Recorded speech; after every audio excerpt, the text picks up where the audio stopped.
Howlgal duqeyn ah oo ay iska kaashadeen ciidanka Hay'adda Nabad Sugidda iyo Sirdoonka Qaranka Soomaaliyeed ee NISA iyo ciidanka xoogga dalka Soomaaliyeed ayaa ka dhacay deegaanka Boosaareeri ee gobolka Shabeellaha Dhexe waxaana lagu dilay horjoogayaal iyo maleeshiyaad ka tirsan kooxda Al-Shabaab waxaana tirada ragga la dilay NISA ay ku sheegtay inay gaarayaan 29 xubnood.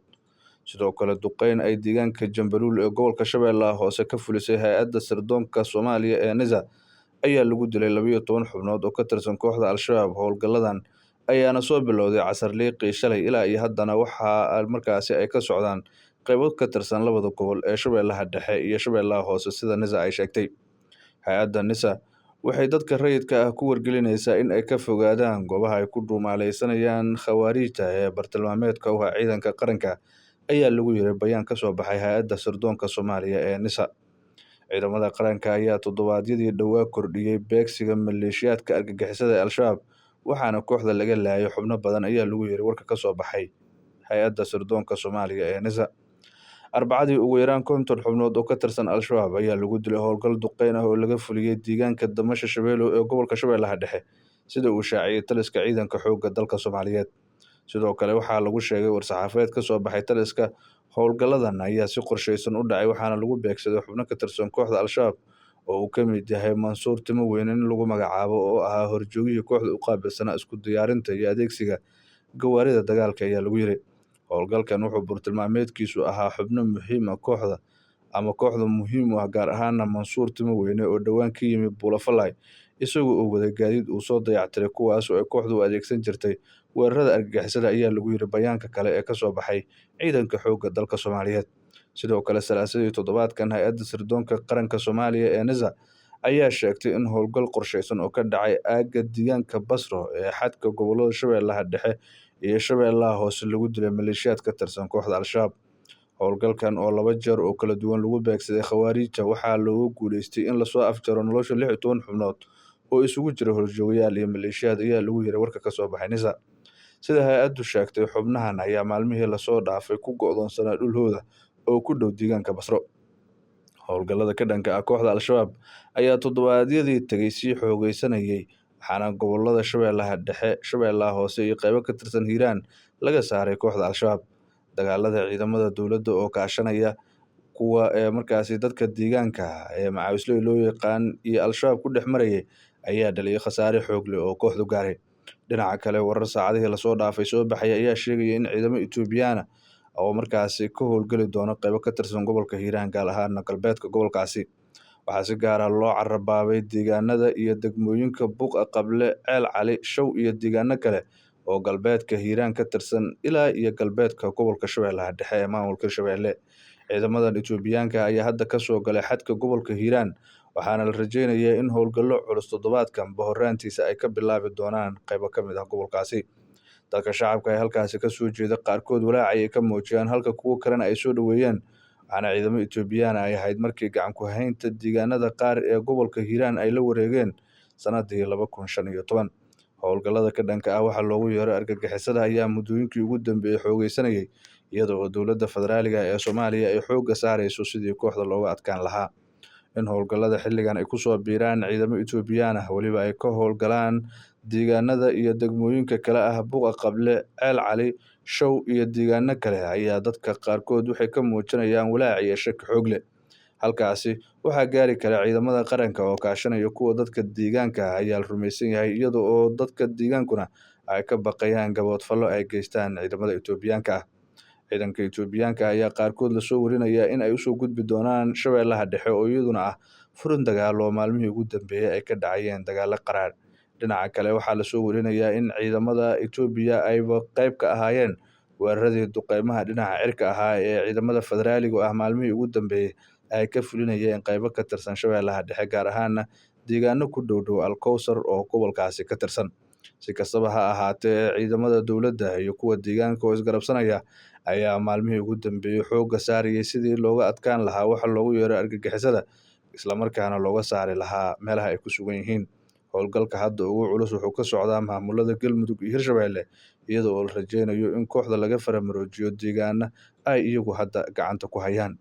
Madaxweynaha Soomaaliya ayaa hore u sheegay in Al-Shabaab laga saari doono meelaha ay ku sugan yihiin waxa uuna sidoo kale madaxweynuhu carabaabay in bartilmaameed ay tahay goob walba oo ay Al-shabaab joogaan.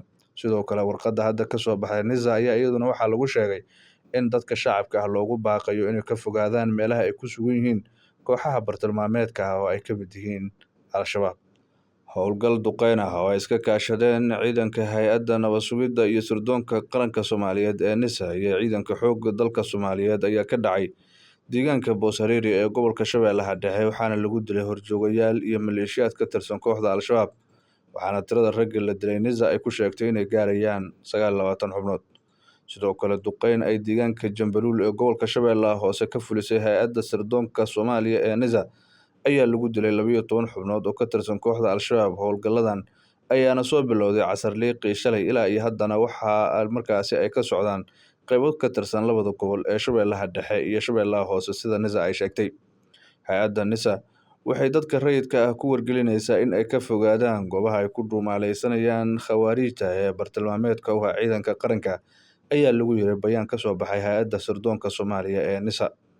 Ciidamada qaranka ayaa toddobaadyadii dhowaa kordhiyay beegsiga maleeshiyaadka argagixisada ee Al-shabaab, waxaana kooxda laga laayay xubno badan, ayaa lagu yiri warka ka soo baxay Hay'adda Sirdoonka Soomaaliya ee NISA.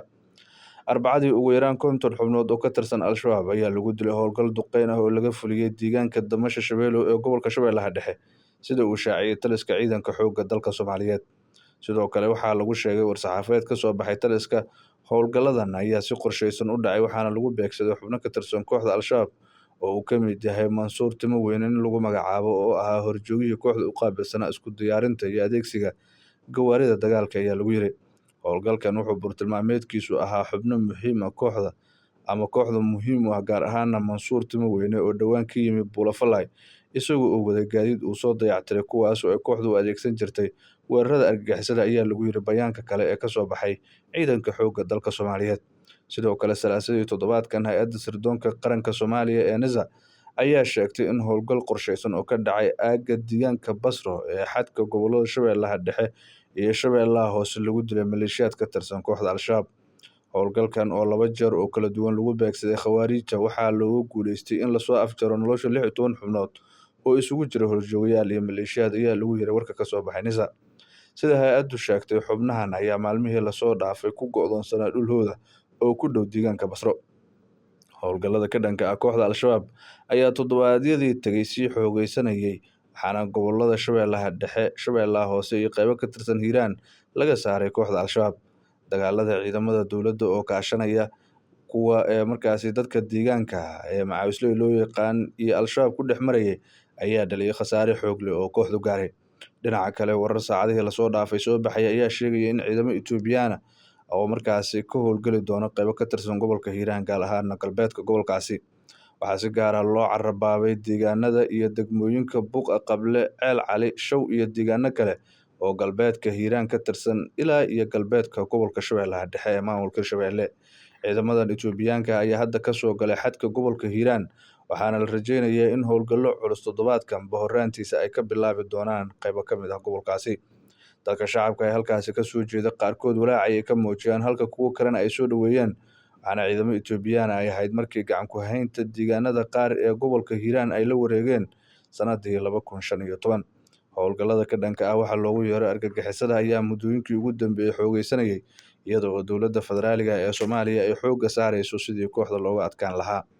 In howlgallada xilligan ay ku soo biiraan ciidamo Itoobiyaan ah, weliba ay ka howlgalaan deegaanada iyo degmooyinka kale ah Buqa Qable, Ceel Cali, Show iyo deegaano kale, ayaa dadka qaarkood waxay ka muujinayaan walaac iyo shaki xoog leh. Halkaasi waxaa gaari kara ciidamada qaranka oo kaashanaya kuwa dadka deegaanka ah, ayaa la rumaysan yahay, iyada oo dadka deegaankuna ay ka baqayaan gaboodfallo ay geystaan ciidamada Itoobiyaanka ah. Ciidanka Itoobiyaanka ayaa qaarkood lasoo warinayaa in ay usoo gudbi doonaan Shabeellaha Dhexe oo iyaduna ah furin dagaal oo maalmihii ugu dambeeyay ay ka dhacayeen dagaallo qaraar.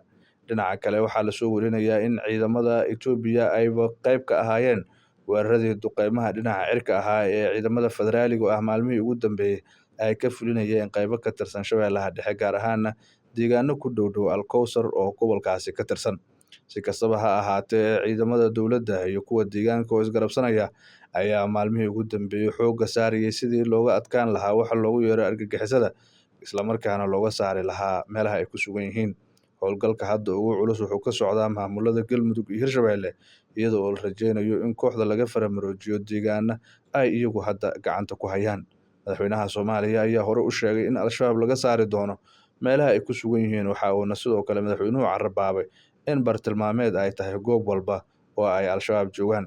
Sidoo kale warqadda hadda ka soo baxday NISA ayaa iyaduna waxaa lagu sheegay in dadka shacabka ah loogu baaqayo inay ka fogaadaan meelaha ay ku sugan yihiin kooxaha bartilmaameedka ah oo ay ka mid yihiin Al-shabaab. Wararka, warbixinada, wareysiyada iyo falanqaynta CAB Somali TV waxaad kala socon kartaa baraheena bulshada Facebook, Twitter, Instagram, TikTok, YouTube ama ku soo biir barteena Telegram ee CAB Somali TV. haddii aad hayso talo ama tusaale ama aad doonayso inaad nala wadaagto aragtidaada waxaad inoogu soo diri kartaa WhatsApp lambarka shaashada kaaga muuqda ama emailka info@cabtv.com. sidoo kale si fudud u booqo kadibna rukumo website-keena www.cabtv.com si aad uga socoto warbixinada Soomaali iyo English labaduba. CAB TV waa kaabaha bulshadeena.